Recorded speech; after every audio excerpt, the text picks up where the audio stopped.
नागपुर के एक छोटे से गांव में हर्ष रहता था। हर्ष अपने माता और पिता के साथ रहा करता था। हर्ष के पिताजी एक गरीब किसान और माँ दर्जी थी। दोनों ही अपना अपना काम करके घर चलाने की कोशिश किया करते थे। हर्ष की पढ़ाई लिखाई के खर्चे की वजह से दोनों बड़े परेशान रहते थे। मुझे मेरे हर्ष की बड़ी चिंता हो रही है, उसकी पढ़ाई लिखाई की। हर्ष अब बड़ा हो गया है और अगर हमने उसका स्कूल में दाखिला नहीं करवाया तो बड़ी परेशानी हो जाएगी। मैं अपनी कोशिश तो कर ही रहा हूँ भाग्यवान। हमारा हर्ष पढ़ने में बहुत तेज और बहुत बुद्धिमान है। अभी से ही उसे गुणा भाग और अंग्रेजी पढ़ने आ गया है। हम कल सुबह ही उसे लेकर एक बड़े विद्यालय में जाएंगे दाखिला करवाने। हर्ष को लेकर सुबह ही कुसुम और राम नारायण एक बड़े से विद्यालय में जाते हैं। राम नारायण वहाँ की खूबसूरती देखकर दंग रह जाता है। माँ, क्या मैं इस स्कूल में पढ़ूंगा? बिल्कुल बेटा, तुम इसी स्कूल में पढ़ोगे। यहाँ पढ़कर बड़े आदमी बनोगे और ऐसे ही कई सारे स्कूल भी बनाओगे। मुझे बड़ी हिचकिचाहट हो रही है, कहीं हमें ज्यादा पैसे ना भरने पड़ जाए। अरे आप चलो तो वहाँ चल के देखे तो सही। वहाँ जाते ही उन्हें गेट पर खड़ा चौकीदार रोक लेता है। ठहरो, कहाँ चल दिए बिना किसी अनुमति के? वो दरअसल मैं अपने बच्चे का इस विद्यालय में दाखिला करवाने आया हूँ। दाखिला, और वो भी यहाँ? लगता है तुम अपनी औकात भूल रहे हो। यहाँ बस अमीरों के बेटे आते हैं और तुम्हें देखकर लग रहा है कि तुम कहीं कचरा साफ करते हो। ये आप कैसी बातें कर रहे हैं? मेरा बच्चा पढ़ने में बहुत होशियार है। कृपया करके हमें अंदर जाने दीजिए, हमारा अपमान मत करिए। मैंने तुमसे कह दिया ना, चले जाओ, वरना मुझे अपने इस डंडे का सहारा लेना पड़ेगा। चौकीदार उन्हें वहाँ से डांट कर भगा ही रहा था कि उस विद्यालय के एक मास्टर वहाँ आ जाते हैं और राम नारायण और उसके परिवार की दशा देखकर कहने लगते हैं, चौकीदार, मैंने तुम्हें कितनी बार कहा है, लोगों से इस तरह की बातें मत किया करो। चलो जाओ और अपना काम करो, मैं इन्हें देख लूंगा। आप सब मेरे साथ मुख्य अध्यापक के ऑफिस में चलिए। और सब मिलकर मुख्य अध्यापक के ऑफिस में चले जाते हैं। जी मैम, ये हमारे विद्यालय में अपने बच्चे का दाखिला करवाने आए हैं, इसलिए मैं इन्हें अंदर ले आया। बच्चा बड़ा होशियार और काबिल है। कहिए, क्या बात है? आपको हमारे स्कूल का नाम पता है? ये दीन दयाल स्कूल है। ये बहुत बड़ा कॉन्वेंट स्कूल है। अंग्रेजों के तौर तरीके सिखाते हैं हम यहाँ पर बच्चों को, ताकि उनमें अनुशासन रहे।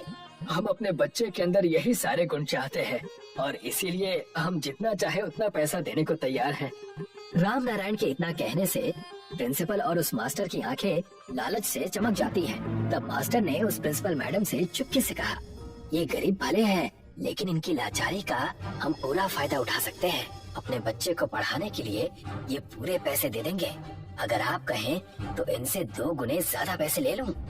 ये भी कोई कहने की बात है? उनके यहाँ से पैसे आएंगे तभी तो हमारे बच्चे और परिवार खुशी से रहेंगे। जितना लूट सकते हो लूट लो। हमारे विद्यालय में 25,000 में दाखिला होता है, मैं इन्हें 50,000 कहूँगा, आप हामी भर देना। राम नारायण, तुम 50,000 रुपए लाकर दे दो और अपने बच्चे का इस विद्यालय में दाखिला करवा दो। मालिक, इतने पैसे मैं कहाँ से लाऊंगा? क्या मुझे थोड़ा वक्त मिल सकता है क्या? देखो, अगर अपने बच्चे की भविष्य की सुरक्षा चाहते हो तो दाखिला लो, वरना हमारा समय बर्बाद मत करो। दफा हो जाओ, जब पैसे हो जाए ना तब आना। राम नारायण, कुसुम और हर्ष वहाँ से निराश होकर घर चले जाते हैं। पिताजी, मेरे उम्र के सारे बच्चे स्कूल जाने लगे हैं, अच्छी अच्छी टिफिन लेकर। मैं कब जाऊंगा? तुम जरूर जाओगे बेटे, बस थोड़ा सा इंतजार करो। मुझे हर्ष की बड़ी चिंता हो रही है। 50,000 रुपए हम कहाँ से लाएंगे? अपने बच्चे को पढ़ाने के लिए मैं कुछ भी कर सकता हूँ। क्यों ना हम चलकर गांव में रामू काका की मदद ले। गांव में सबसे पुराने और पढ़े लिखे वही हैं। वो हमारी मदद जरूर करेंगे। राम नारायण और कुसुम रामू काका के घर जाते हैं और उन्हें सारी समस्या बताते हैं। तब रामू काका उनसे कहते हैं, तुम अपने बच्चे को हमारे गांव के विद्यालय में क्यों नहीं डाल देते? हमारे गांव के विद्यालय में? हमारे गांव में विद्यालय है कहाँ? गांव में कोई अच्छी शिक्षा नहीं दे सकता, इसीलिए तो उन्हें दूसरे गांव या शहर के विद्यालय में डाला जाता है। तुम दोनों मेरे साथ आओ, मैं तुम्हें अपने गांव में ही कुछ दिखाता हूँ। रामू काका उन्हें जंगल के रास्ते से एक गुफा की ओर ले जाते हैं और कहते हैं, इस गुफा में जाओ, तुम्हें सब पता चल जाएगा। जैसे ही कुसुम और राम नारायण गुफा में जाते हैं, किसी दूसरे ही दुनिया में पहुंच जाते हैं और उनके सामने एक बड़ी सी पाठशाला नजर आती है जो पूरी सोने की होती है। उस पाठशाला में सोने की घंटी होती है, सोने का ब्लैक बोर्ड, सोने का बेंच जिस पर सारे बच्चे पढ़ाई कर रहे होते हैं। ये सारी चीजें देखकर कुसुम और राम नारायण चौंक जाते हैं और रामू काका से पूछते हैं, ये सब कैसे हो सकता है? हमारे गांव में सोने की पाठशाला कैसे हो सकती है और ये गुप्त क्यों है? तब जाकर रामू काका उन्हें सब बताते हैं। अंग्रेजों के डर की वजह से ये स्कूल हमारे पूर्वजों ने यहाँ बनवाया था ताकि हमारी संस्कृति और विचार ना बदले। मेरे पिताजी इस विद्यालय के शिक्षक थे। एक दिन उन्हें अंग्रेजों ने पकड़ लिया। तुम 2 कौड़ी के लोग हमारे जैसे स्कूल्स खोल रहे हो, तुम्हें तो मैं छोड़ूंगा नहीं। लेकिन हमने तुम्हारा क्या बिगाड़ा है? अपने बच्चों को पढ़ा कर तुम हमसे आगे बढ़ना चाहते हो, ये मैं हरगिज नहीं होने दूंगा। तुम हमसे चाहते क्या हो? हम क्या करें? पूरे नागपुर गांव में जितना सोना है तुम हमें ला कर दो और अपनी ये गंदी सी स्कूल बंद करके यहाँ से चले जाओ। मैं इन्हें ये सोना हरगिज नहीं दूंगा। सारे सोने को लेकर उस जंगल के गुफा में छुपा दूंगा और अपनी अलग दुनिया बनाऊंगा। उस वक्त से लेकर अब तक हम नागपुर गांव वाले इस सोने की स्कूल को खुफिया तरीके से चला रहे हैं। हे भगवान, तो असली बात ये है कि आप मेरे बच्चे को भी इस सोने के स्कूल में दाखिला देंगे? कृपा करें रामू काका, मेरे बच्चे को शिक्षा की बहुत जरूरत है। मैं तुम्हारे बेटे को इस विद्यालय में तभी लूंगा जब तुम शहरी विद्यालय की पोल खोलोगे। उन लोगों ने हमारे गांव के कई सारे लोगों को ठगा है, उन्हें तुम्हें पकड़वाना होगा। हम बिल्कुल ऐसा ही करेंगे, उन्हें सजा दिलवा कर रहेंगे।